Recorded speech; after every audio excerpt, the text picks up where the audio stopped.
9. Wisdom. 1. All these branches of the doctrine. The enlightened sage expounded for the sake of wisdom, therefore they must cultivate this wisdom, who wish to have an end of suffering. 2. Relative and ultimate. These the two truths are declared to be. The ultimate is not within the reach of intellect, for intellect is said to be the relative. 3. In light of this, within the world, two kinds of people are observed. Those with yogic insight and the common run of people. In this regard, the views of ordinary folk are undermined by yogis who themselves are in the world. 4. Within whose ranks the lower, in degrees of insight, are confuted by the higher, by means of the examples that the yogis and the worldly both accept, and for the sake of the result, analysis is left aside. 5. When ordinary folk perceive phenomena, they look on them as real and not illusory. This, then, is the subject of debate, where ordinary and yogis differ. 6. Forms and so forth which we all perceive exist by general acclaim, but not by valid reasoning. They're false, just like, for instance, unclean things, regarded in the common view as pure. 7.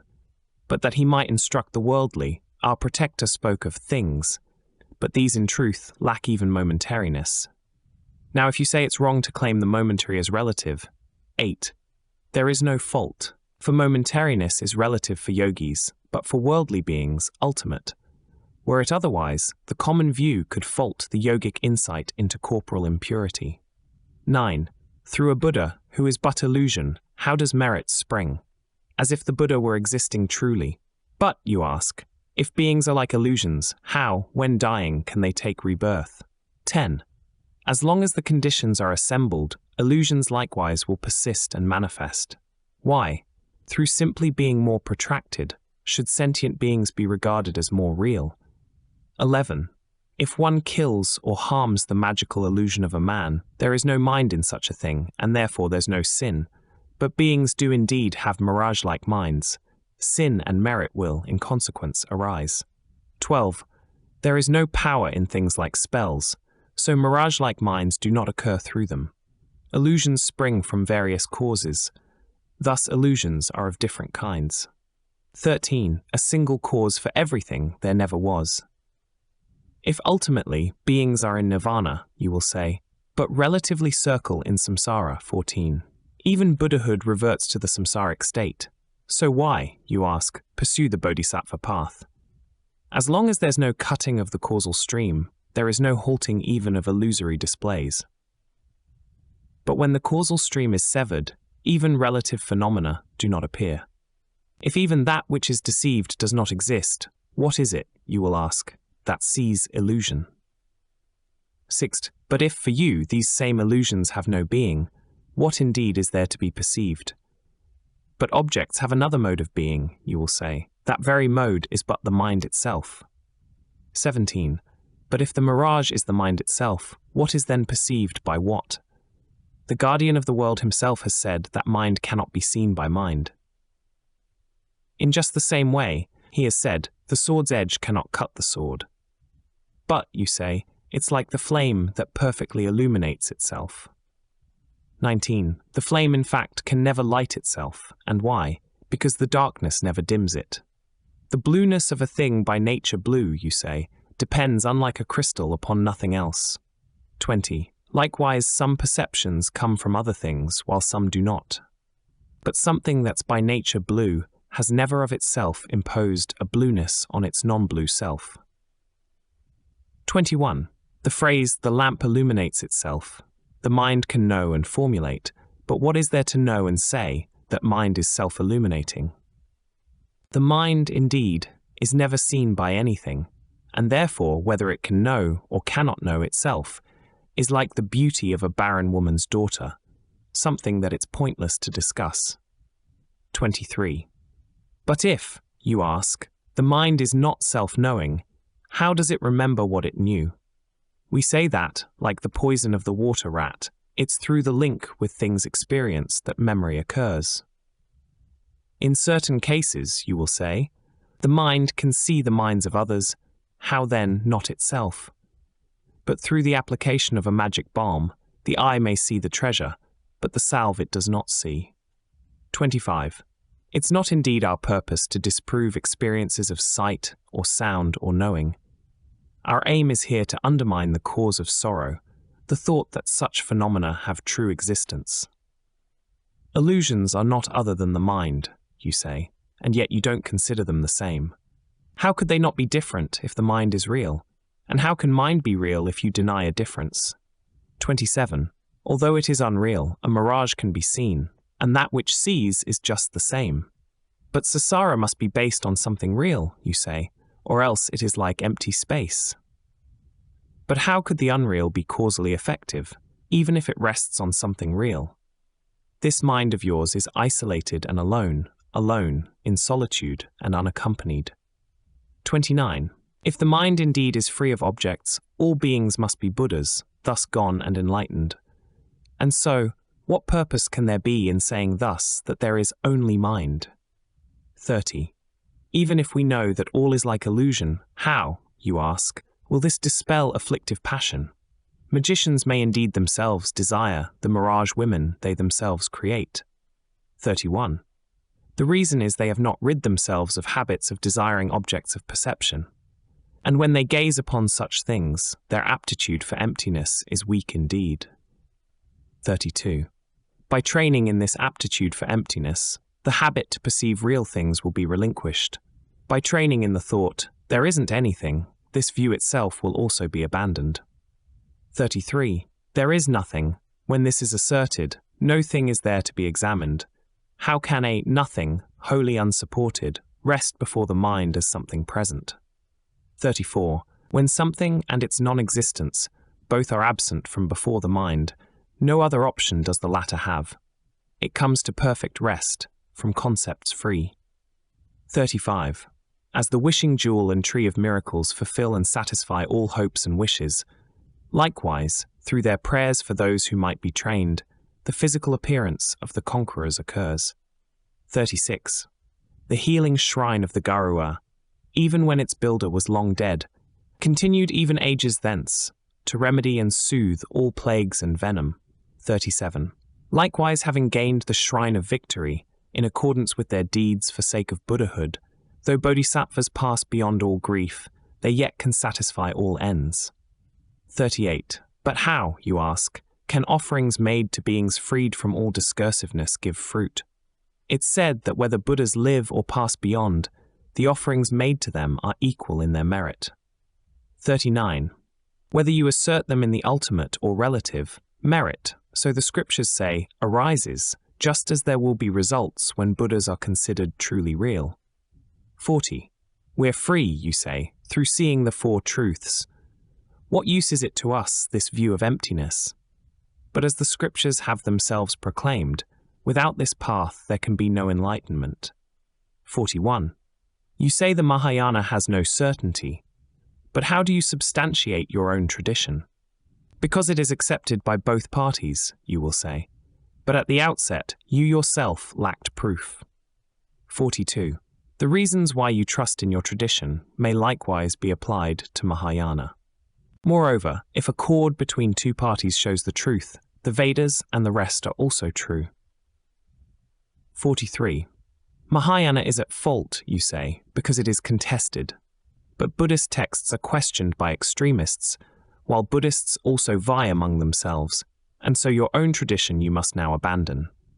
44. The true monk is the root of Dharma, and to be a monk is difficult indeed. It's hard for minds enmeshed in thoughts to pass beyond the bonds of suffering. 45. You say there's liberation in the instant, that defilements are entirely forsaken, yet those who from defilements are set free continue to display the influence of karma. Only for a while, you say, for it is certain that the causes of rebirth, their cravings, are no more. They have no craving granted through defilement, but like their ignorance, why should they not have craving undefiled? 47. This craving is produced by virtue of sensation, and sensation, this they surely have. Concepts linger still within their minds, and it is to these concepts that they cling. 48. The mind that has not realized voidness may be halted, but will once again arise, just as from a non-perceptual absorption. Therefore, one must train in emptiness. 49. If all the words recorded in the sutras you admit to be the Buddha's perfect speech, why don't you now accept the greater part of Mahayana, with which your sutras are in perfect harmony? 50. If due to just a single jarring element, the whole is held to be at fault, why should a single sutra in agreement with your texts not vindicate the rest as Buddha's teaching? 51.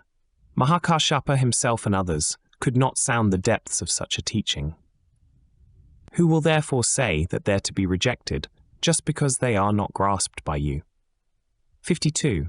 To linger and abide within samsara, freed from every craving and from every fear, in order to achieve the good of those who ignorantly suffer. Such is the fruit that emptiness will bear. 53. Therefore, it is incorrect to find fault with this view of emptiness, and so, with every doubt abandoned, we should meditate on it. Afflictive passion and the veil upon cognition, the cure for their obscurity, is emptiness. How then shall they not meditate on this, who wish for swift attainment of omniscience? 55. Whatever is the source of suffering, let that be the object of our fear, but voidness will allay our every grief. How could it be for us a thing of dread? 56. If such a thing as I exists indeed, then terrors granted will torment it. But since no self or I exists at all, what is there left for fears to terrify? 57. The teeth, the hair, the nails are not the eye, and eye is not the bones or blood. The mucus from the nose and phlegm are not the eye, and neither is it made of lymph or pus. 58. The eye is not the body's grease or sweat.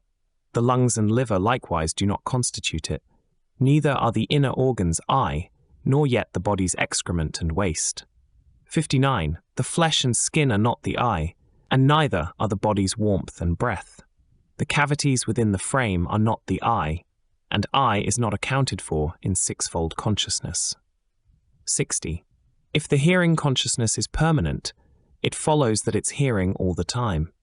And if there is no object, what does it cognize? On what grounds do you call it consciousness? 61.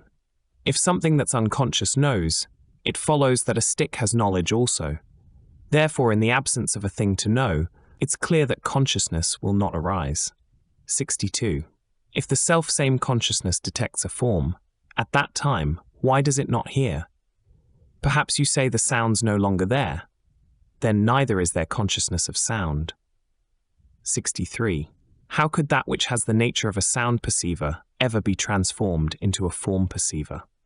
A single man, you say, can be both son and father. But these are merely names, his nature is not so. 64. And likewise pain, neutrality, and pleasure are neither fatherhood nor sonship, and we indeed have never yet observed a consciousness of form perceiving sound. But like an actor, you reply, it takes a different role and sees. If so, this consciousness is not a constant thing, and if its later mode is still the first, that's identity indeed, and never seen before. 66. But its different modes, you say, are quite unreal. Its essence, therefore, you must now describe. You say that this is simply knowing. It follows that all beings are a single thing. 67. What has mind and what does not have mind are thus identical, for both are equal in existing. If the different kinds of mind are all unreal, what common basis can there be for them? Something destitute of mind, we hold, is not a self. For mindlessness means matter, like a vase. But, you say, the self has consciousness when joined to mind. Then this refutes its nature of unconsciousness. 69. If the self, moreover, is immutable, what change in it could mingling with the mind produce? And selfhood we might equally affirm of empty space, inert and destitute of mind. 70. If self does not exist, you say, there is no link connecting actions with results. If when the deed is done, the doer is no more, who is there to reap the karmic fruit? 71. The bases of the act and fruit are not the same. In both a self is without scope for action. This is valid both for you and us. What point is there, therefore, in our debate? 72. A cause coterminous with its result is something quite impossible to see. and only in the context of a single mental stream can it be said that one who acts will later reap the fruit. The thoughts now past, and those to come, are not the self. They are no more, or are not yet. Is then the self the thought which now is born? If so, it sinks to nothing when the latter fades. 74. For instance, we may take banana trees, cutting through the fibers, finding nothing. Likewise, analytical investigation will find no I, no underlying self. 75. If beings, you will say, have no existence, who will be the object of compassion? Those whom ignorance imputes, for whose sake we have pledged ourselves. 76. If, you ask, there are no beings, who will gain the fruit? It's true. It is through ignorance that they are said to be. But for the total vanquishing of sorrow, the goal which ignorance conceives should not be spurned. 77. The source of sorrow is the pride of saying, I. It's fostered and increased by false belief in self. To this, you may believe that there is no redress, but meditation on no self will be the supreme way. 78. What we call the body is not feet or shins. The body, likewise, is not thighs or loins. It's not the belly, nor indeed the back. And from the chest and arms the body is not formed. The body is not ribs or hands, armpits, shoulders, bowels, or entrails. It is not the head, and it is not the throat. What is the body, then, in all of this? 80. If the body spreads itself, and with the members coincides, its parts indeed are present in those parts. But where does body, in itself, abide? 81. But if the body, single and entire, is present in the hands and other members, however many parts there are, the hands and all the rest, you'll find an equal quantity of bodies. If body is not outside or within its parts, how is it then residing in its members? And since it is not other than its parts, how can you say that it exists at all? 83. Thus, there is no body. It is through illusion, with regard to hands and other parts, that body as a notion is conceived. Just as on account of its specific shape, a pile of stones is taken for a man. 84. As long as the conditions are assembled, the body will appear to be a man. As long as all the parts are likewise present, a body will appear therein. 85. Likewise, since it is a group of fingers, the hand itself does not exist as such, and so it is with fingers made of joints, and joints themselves consist of many parts. These parts themselves will break down into particles, and particles divide according to direction. These fragments, too, lack partless parts. They are like space. Thus even particles have no existence. 87. All form, therefore, is like a dream, and who will be attached to it who thus investigates? The body in this way has no existence. What, therefore, is male and what is female? 88. If suffering itself is truly real, why is joy not altogether quenched thereby? If pleasure's real, then why will pleasant tastes not comfort and amuse a man in agony? 89. If the feeling fails to be experienced through being overwhelmed by something stronger, how can feeling rightly be ascribed to that which lacks the character of being felt? Perhaps you say that only subtle pain remains. Its grosser form has now been overmastered, or rather it is felt as mere pleasure. But what is subtle still remains itself. 91. If, because its opposite is present, discomfort fails to manifest, is not the claim that it's a feeling no more than a mental imputation? 92. Since so it is, the antidote is meditation and analysis. Absorption grown in fields of their investigation is indeed the food and sustenance of yogis. 93. If between the sense power and a thing there is a space, how will the two terms meet? And if there is no space, they form a unity. And therefore what is it that meets with what? 94. No penetration can there be of particle by particle, for they are both the same in lacking volume. But if they do not penetrate, they do not merge. And if they do not merge, there's no encounter. 95. For how could anyone accept that what is partless could be said to meet? And you must show me, if you ever saw, a contact taking place between two partless things. 96. Consciousness is immaterial, and so one cannot speak of contact with it. A combination, too, has no reality, just as we have previously shown. If therefore there's no touch or contact, whence is it that feeling takes its rise? What purpose is there then in all our toil? For what is it indeed that torments what? 98. Since there is no subject for sensation, and sensation too lacks all existence, how is craving not arrested, when all this is clearly understood? What we see and what we touch is stuff of dreams and mirages. If feeling is coincident with consciousness, it follows that it is not seen thereby. 100. If the one arises first, the other after, memory occurs and not direct sensation. Sensation is without perception of itself, and likewise by another it is not perceived. 101. The agent of sensation has no real existence. Thus sensation likewise has no being. What damage, therefore, can sensation do to it? This aggregate deprived of self. 102. The mind within the senses does not dwell. It has no place in outer things like form. And in between, the mind does not abide. Not out, not in, not elsewhere can the mind be found. 103. It is not in the body, yet is nowhere else. It does not merge with it, nor stand apart. Something such as this does not exist, not even slightly. Beings by their nature are beyond the reach of suffering. 104. If consciousness precedes the cognized object, with regard to what does it arise? If consciousness arises at the same time as its object, again, regarding what does it arise? 105. If consciousness comes later than its object, once again, from what does it arise? Thus the origin of all phenomena exceeds the reach of understanding. If this is so, you say, there is no relative, and then the two truths, what becomes of them?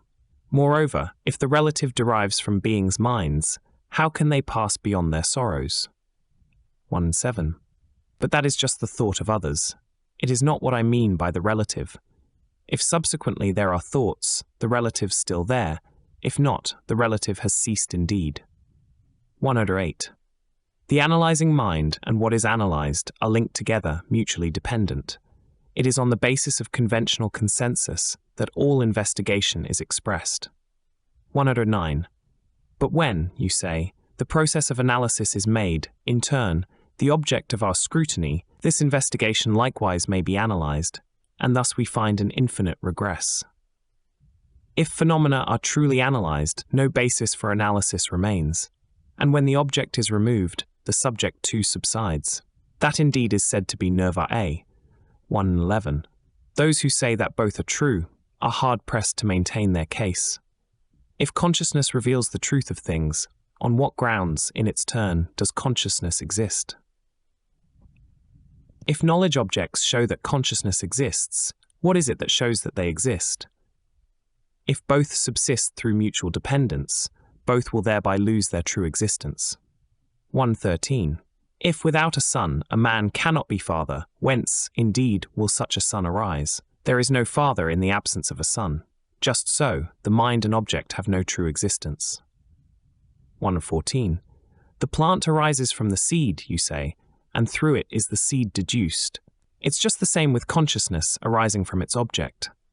How can it fail to show the thing's existence? 115. A consciousness that's different from the plant itself deduces the existence of the seed. But what will show that consciousness exists, whereby the object is itself established? In everyday perception, there's a cause for everything. The different segments of the lotus flower arise from a variety of causes. 1.7. But what gives rise, you ask, to such variety of causes? An even earlier variety of causes, we declare. And how, you ask, do causes give their fruits? Through power, we answer, of preceding causes. If Ishvara is held to be the cause of beings, you must now define for us his nature. If, by this, you simply mean the elements, no need to tire ourselves disputing names. 119. Yet earth and other elements are many, impermanent, inert, without divinity. Trampled underfoot, they are impure, and thus they cannot be a God omnipotent. The deity cannot be space, inert and unproductive. He cannot be the self, for this we have refuted. He's inconceivable, they say, then likewise his creatorship. Is there any point, therefore, to such a claim? 121. What is it that he wishes to create? Has he made the self and all the elements? But are not self and elements and he himself eternal? And consciousness, we know, arises from its object. Pain and pleasure have, from all time, sprung from karma. So tell us, what has his divinity produced? And if there's no beginning in the cause, how can there be beginnings in its fruits? 123.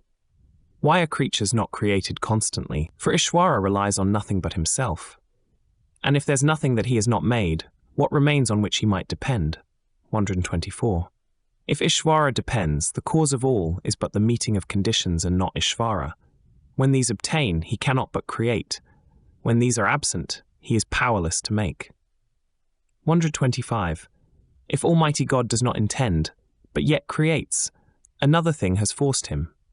If he wishes to create, he's swayed by his desire. So even though creator, what of his omnipotence? 126. Those who hold the permanence of particles were indeed refuted earlier. The Samkhyas are the ones who hold. That permanent prakriti is the cause of the evolving world. 127. Pleasure, pain, neutrality, so-called, are qualities which, when they rest in equilibrium, are termed prakriti. The universe arises when this balance is disturbed. 128. Three natures in a unity are disallowed, and thus prakriti is without existence. These qualities likewise do not exist, for each of them indeed is three. 129. If these qualities have no existence, a thing like sound is very far from plausible, and cloth and other mindless objects cannot be the seat of feelings such as pleasure. But, you say, these things possess the nature of their cause. But have we not investigated things already? For you the cause is pleasure, and the like, and yet from pleasure, cloth has never sprung. 131. Pleasure rather is produced from cloth. If this is non-existent, pleasure likewise. As for permanence of pleasure and the rest, well, there's a thing that's never been observed. If pleasure and the rest are manifestly present, how comes it that they're not perceived? And if you claim they take on subtle form, how is it that they are both gross and subtle? 133. If coarseness is abandoned, subtlety assumed. Subtlety and grossness both lack permanence. So why not grant that, in this way, all things possess the character of transience? 134. If the coarser aspect is none other than the pleasure, it's clear that pleasure is itself impermanent. If you claim that what does not exist in any sense, because it has no being, cannot manifest. 135. Although you have denied the birth of things that did not previously exist, it's this that you're now saying. But if results exist within their cause, those who eat their food consume their excrement. 136. And likewise with the money they would spend on clothing, let them rather buy the cotton grains to wear. But, you say, the world is ignorant and blind, for this is taught by those who know the truth. 137. This knowledge must be present in the worldly too. And if they have it, why do they not see? If now you say that what the worldly see has no validity, this means that what they clearly see is false. 138. If, you ask, there's no validity in valid knowledge, is not all that it assesses false? And therefore it becomes untenable to meditate on voidness, ultimate reality. 139. If there is no object for analysis, there can be no grasping of its non-existence, and so deceptive objects of whatever kind will also have a non-existence equally deceptive. 140. When therefore in one's dream a child has died, the state of mind that thinks it is no more supplants the thought that it is living still. And yet both thoughts are equally deceptive. 141. Therefore, as we see through such investigation, nothing is that does not have a cause, and nothing is existent in its causes, taken one by one or in the aggregate. It does not come from somewhere else, neither does it stay nor yet depart. How will what confusion takes for truth in any sense be different from a mirage?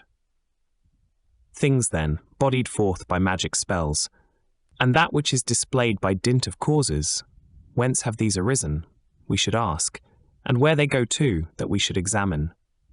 144. What is seen when circumstances meet, and is not seen in absence of the same, is not real. It is like an image in a mirror. How can true existence be ascribed to it? 145. What need is there for cause in something that's already real? But then, what need is there for cause in something that does not exist? 146. Even through 100 million causes, no change takes place in non-existent things. For in that state of non-thing, how could things occur? And into what could non-existent things transform? Since things cannot become when they are non-existent, when could such existent things occur? For insofar as entities do not arise, non-entities themselves will not depart. 148. And if non-entity is not dispersed, no chance is there for entity to manifest. And entity cannot be changed into non-entity, for otherwise it has a double nature. 149. Thus there are no entities, and likewise there's no ceasing of the same, and therefore beings, each and every one, are without origin and never cease. 150. Wandering beings thus resemble dreams, and also the banana tree, if you examine well. In ultimate reality, there's no distinguishing between the states of sorrow and beyond all sorrow. With things that in this way are empty, what is there to gain and what to lose? Who is there to pay me court and honours, and who is there to scorn and to revile me? Pleasure, sorrow, whence do these arise? What is there to give me joy and pain? And if I search their very suchness, who is craving? What is craved? Examine now this world of living beings. Who is there therein to pass away? What is there to come, and what has been? And who, indeed, are relatives and friends? 154. May beings like myself discern and grasp that all things have the character of space, but those who seek their happiness and ease, through disputes or enjoyments, 55. All are deeply troubled, or else thrilled with joy. They suffer, strive, contend among themselves, slashing, stabbing, injuring each other. They live their lives engulfed in evil and travail. 156. From time to time they surface in the states of bliss, abandoning themselves to many pleasures, but dying, down they fall to suffer torment, long, unbearable, in realms of sorrow. 157. Many are the chasms and abysses of existence, where the truth of suchness is not found. All is contradiction, all denial. Suchness in this world is not like this. 158. Here, exceeding all description, is the shoreless sea of pain unbearable. Here it is that strength is low, and lives are flickering and brief. 159. All activities for sake of life and health, relief of hunger and of weariness, time consumed in sleep, all accident and injury, and sterile friendships with the childish. 160. Thus life passes quickly, meaningless. True discernment, hard it is to have. How therefore shall we ever find the means to curb the futile wanderings of the mind? Further, evil forces work and strain to cast us down into the states of woe. Manifold are false, deceptive trails, and it is hard to dissipate our doubts. Hard it is to find again this state of freedom, harder yet to come upon enlightened teachers, hard, indeed, to turn aside the torrent of defilement.